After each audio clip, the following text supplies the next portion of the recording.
चलिए, आज मैं आपको एग्जाम से रिलेटेड दो शब्द बताऊंगा, दो बातें बताऊंगा कि एग्जाम के दौरान आपको ज़्यादा परेशान होने की कोई आवश्यकता नहीं। आप जितना डिस्टर्ब होते हैं, पेज पलटते हैं, पन्ना पलटने से कोई बेनिफिट नहीं है। आपको केवल क्वेश्चन और आंसर के बारे में समझना है। क्वेश्चन क्या होता है, उसका आंसर हम कैसे लिखें, इसको समझना होता है। इसको समझने के लिए आप पेज टर्न करते जाएंगे। मोटी किताबों को मत पढ़ें, वही चीज़ें पढ़ें जो इम्पोर्टेंट हो। इम्पोर्टेंट चीज़ों को पढ़ोगे तो आपको कोई भी फेल नहीं कर सकता, ये मेरा दावा है। ठीक, तो मैं आपसे यही कहना चाहूँगा कि आप केवल मॉडल पेपर को ज़्यादा से ज़्यादा हल करने का प्रयास करें। 1 साल 2 साल 3 साल पुरानी मॉडल पेपर को ले लीजिए और उसको हल कर लीजिए। हल करने से क्या होगा, जितना आप हल किए रहेंगे आपको एक्सपीरियंस, क्वेश्चंस हल करने का एक्सपीरियंस बढ़ता जाएगा। जितना आपके पास क्वेश्चन हल करने का एक्सपीरियंस बढ़ेगा, उतना जल्द से जल्द आप क्वेश्चन को सॉल्व कर लेंगे। कोशिश ये करें कि क्वेश्चन पढ़ करके उसके जो है प्रश्न के पूछने के भाव को समझें कि वो पूछना क्या चाहता है। यदि आप भाव को नहीं समझ सकेंगे तो आप क्वेश्चन का आंसर नहीं लिख पाएंगे। अब ये नहीं है कि आपने क्वेश्चन पढ़ लिया, आंसर जो है पूरा का पूरा आपका बुक का आंसर याद हो जाएगा, कदापि नहीं हो पाएगा। आप बुक से पूरे आंसर को नहीं याद कर सकते हैं। आपको क्वेश्चन पढ़ करके समझना है और उसको हिंदी में आंसर समझना है और हिंदी को इंग्लिश में कन्वर्ट कर देना है। इस तरह से आपका आंसर हो जाएगा क्लियर। जैसे कहा जाए कि who was the king of forest, who was the king of forest, तो आप आंसर दे सकते हैं अकॉर्डिंग टू टेंस। आंसर के क्वेश्चन आपका पूछा गया who was the king of forest, जंगल का राजा कौन था, तो आपको आंसर क्या देना होगा। आपको देखिए क्वेश्चन से ही 2-4 शब्द मिल जाते हैं। जैसे मैंने कहा Who was the king of forest? Who was the king of forest? अब आपको आंसर लिखना है तो आप क्वेश्चन से ही देखिए, आपको कुछ आंसर तो क्वेश्चन से ही मिल जाता है। कैसे, यहाँ पे देखिए, जब यहाँ पे लिखा हो द किंग ऑफ फॉरेस्ट, आप आंसर लिखना चाहते हैं एनएस, आंसर लिखने के बाद देखिए the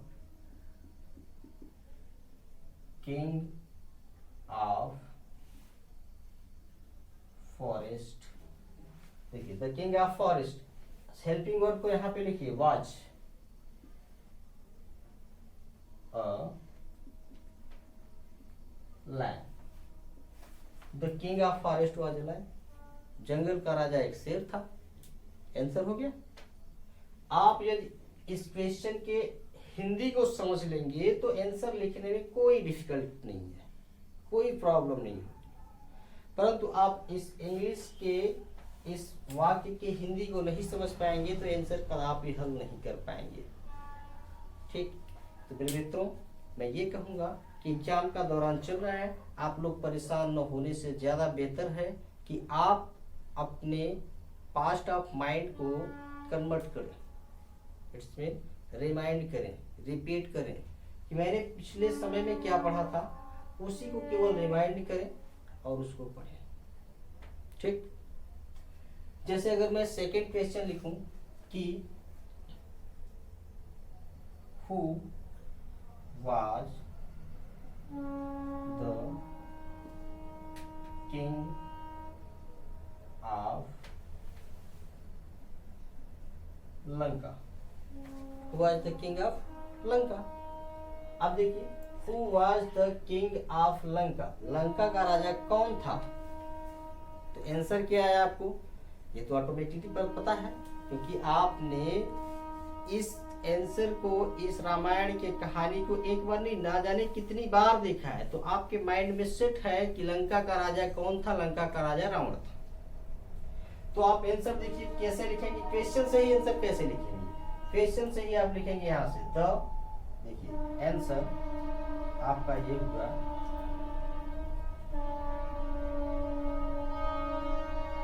the king of Lanka. The king of Lanka, Lanka का राजा, वाज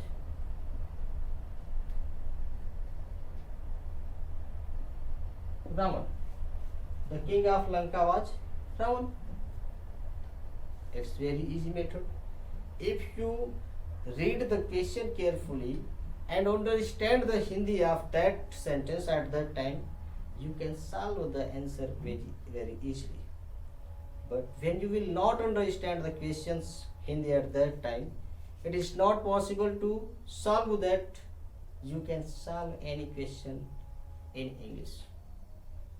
ओके, इसी के साथ अब मैं आपको अगले वीडियो में मिलता हूँ कुछ इम्पोर्टेंट क्वेश्चन के साथ कि प्रश्न को कैसे हल करें। मैं आपके लिए कुछ इम्पोर्टेंट क्वेश्चन ले आऊँगा। Okay, thank you, all the best.